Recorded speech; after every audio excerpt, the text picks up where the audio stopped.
Hi guys, in this video we are going to talk about transformation in bacteria. In the previous video we discussed about transduction, which you may refer to by clicking on this word over here. So let's start with our discussion on transformation. So what exactly is transformation? Let me tell you the definition. The transformation is a process or is a type of horizontal gene transfer in bacteria where a bacteria may take up or may take within it a naked genetic material of related species of bacteria, usually related species of bacteria. So that was the definition, right? So let us look more about it and let us learn about this process in detail. So to do that, we have our bacteria. Let's say that one. Let's say that is our bacteria, and that bacteria as usual will have a genetic material inside it. Along with the genetic material, it will also have many other things such as the cytoplasm it will have, okay, and it will have ribosomes and it will have granules and who knows what, but it will have many other things. So let me just do it fast. Okay, let's say that brown ones are ribosomes. Okay, that's it. Now this bacteria cannot live for all the time. Actually, every living thing has to die one time or the other. So this bacteria is also being a living thing, has to have death. So during the time of death of this bacteria, the bacteria, what it does is that it bursts out. So let's say that the bacterial membrane damages, and what common sense suggests is that when the membrane bursts out, whatever contents is present within it will leak, right? Will leak out. Now when these contents leak out, there is not only one bacteria in the culture. Bacteria always remain together. So there will be many other bacteria. So let's say that there will be one more bacteria over here, there will be one more bacteria over here, and these bacteria are actually, let's say, they're the young bacteria, okay, so they are not so old, or they have just replicated and formed new bacteria. So when these things leak out, the genetic material will also leak out, right? Everything is going to leak out, so genetic material is also going to leak out. So let me rub the genetic material over here. Yes, so here we go, and then the genetic material comes out of the bacteria over here, let's say. Now this genetic material is actually different. Even if the bacteria are of the same species, every bacteria will have some difference in the genetic material, and this process of transformation occurs not only in the same species, but most of the time this occurs in related species, okay. So in related species there might be a little bit difference between this genetic material, and even I also discussed that bacteria also possess the plasmids.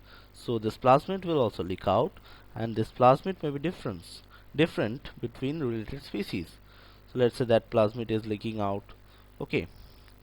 So when this genetic material of this bacteria actually is floating in the surrounding medium or in the culture, what happens is that this bacteria has receptors. The bacteria which is going to accept the genetic material, so which color will we choose? This one has numerous receptors on its surface. Okay, so let me draw some few of the receptors. Every bacteria will possess, this one also will possess. So these receptors are specialized, okay.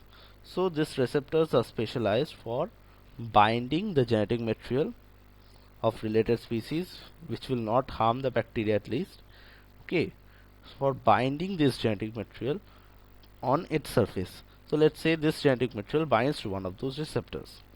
Now what happens is that a class of protein called the DNA translocase. So DNA translocase, the name suggests that it will translocate, means move DNA, deoxyribonucleic deoxyribonucleic acid, from one place to another, and these places are outside the bacteria to inside the bacteria.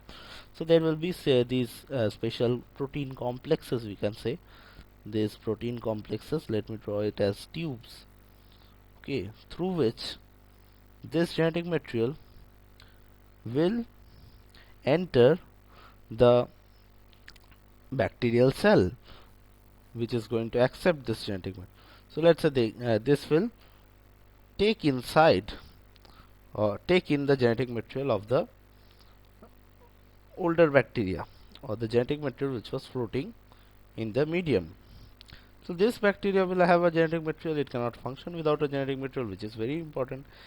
And it has also taken another genetic material. So let me copy and or cut and paste this genetic material which it has taken into the bacteria. Now it is going into the bacteria. Okay, so there is the genetic material. Now this bacteria has got two genetic material. Now what will it do is actually it will, and it may also take in this plasmid also.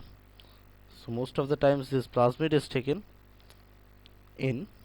Okay, so most of the times this plasmid is taken in because this genetic material of the bacteria is too large to be incorporated, but sometimes fragments of the genetic material is incorporated. Okay, so let's make the genetic material into fragments because that whole genetic material is too large to be incorporated. Okay, so let's say that fragments of the genetic material is incorporated. So what will it do with this all fragments of genetic material and plasmid? The plasmid it may use the plasmid because if the plasmid comes from a related species bacteria, then the plasmid may be of resistant plasmid, so it may provide resistance against antibiotics.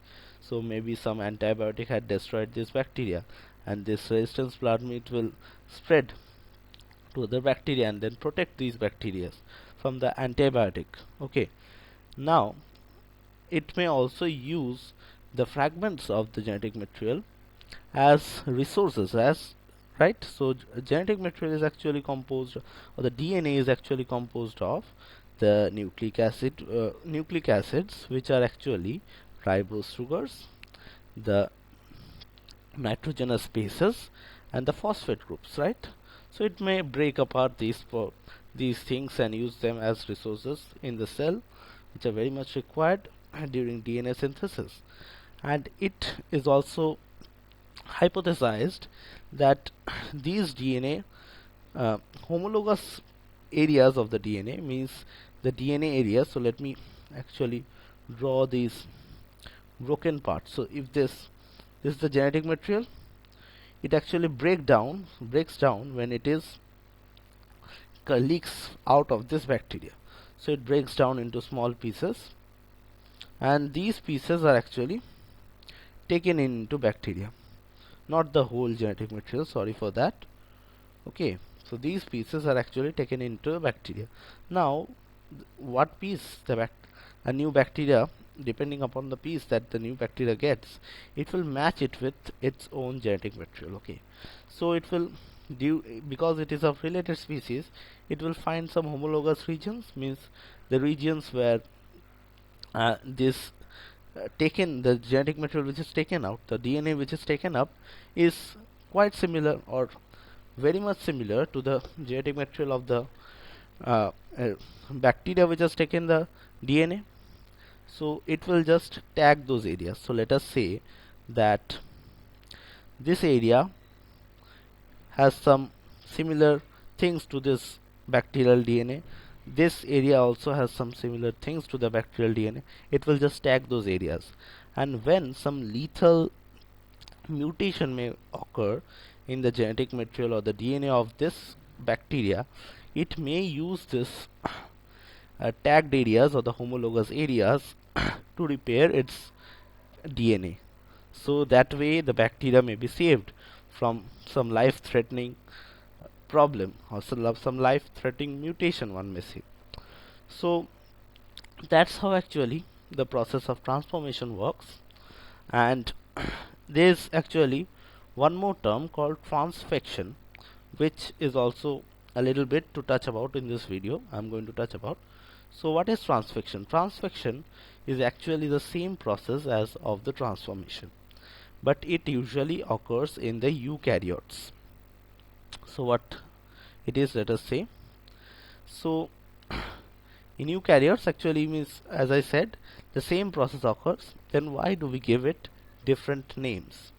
So the main reason of between over here is that transformation in eukaryotic cell refers to a process in which a cell becomes cancerous. Okay, so if we use that name over here, it may create confusions. So that's why we use the name transfection. But an important point to note over here is that the eukaryotic cells do not actually take up genetic material as we have seen over here. They don't have receptors for genetic materials, and they cannot take up genetic material into the cytoplasm like this. As we all know, eukaryotic cells have a nucleus, so they have to take in the genetic material through the cytoplasm membrane, through the plasma membrane, through the cytoplasm, through the nuclear membrane, then it may incorporate, which usually doesn't occur until and unless we do it in vitro conditions, means in labs. When we do it in vivo conditions, we actually use some methods which are, we actually may use bacteria to do this. For example, a bacteria called Agrobacterium tumefricans, I hope I am pronouncing it correctly. This bacteria can induce tumor in some plant cells. So this tumor inducing plasmid, as we all know, that is the Ti plasmid, is responsible for inducing that tumor. But what if we remove that Ti plasmid and incorporate or put some other genetic material or some other gene we want to induce inside the eukaryotic cell? What will happen is the same mechanism will proceed, and the virus will actually help us to insert the required gene into the eukaryotic cell. This is actually one process. Another process is microinjection, which is very developed process where we directly inject the gene into the nucleus. So these processes are actually happening, which we do in vivo conditions, and we transform, which is not correct to say over here. We actually transfect the eukaryotic cells. So that was the difference between transformation and transfection. Another important point which I missed is, while the DNA is being absorbed inside the bacterial cell, it is actually made single stranded. Okay, so the double stranded, I have not shown double strands here, but whenever I draw this a line, wiggly line type of thing, and say it is DNA, it is assumed that it is double stranded. But when it is absorbed into the bacterial cell, it is actually made single stranded. The other strand is actually degraded by enzymes such as nucleases. So that was the process of transformation. And why do bacteria do transformation? One is to repair the lethal mutations. Another is that bacteria only do transformation when it is in a mood, or it is in a psychological state called competence. What is competence? A bacterial cell will not absorb genetic material all by itself. It will absorb genetic material when there is some strict shortage in nutrition in the medium, or there is overpopulation and the bacterial cell wants to become better. So it wants to know the secrets.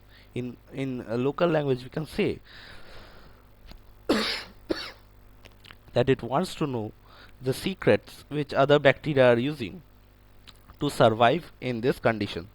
So it will take up the genetic material of the dead bacteria and then use those proteins which are helping the other bacteria to survive in these conditions, and then it will become better to survive in this condition.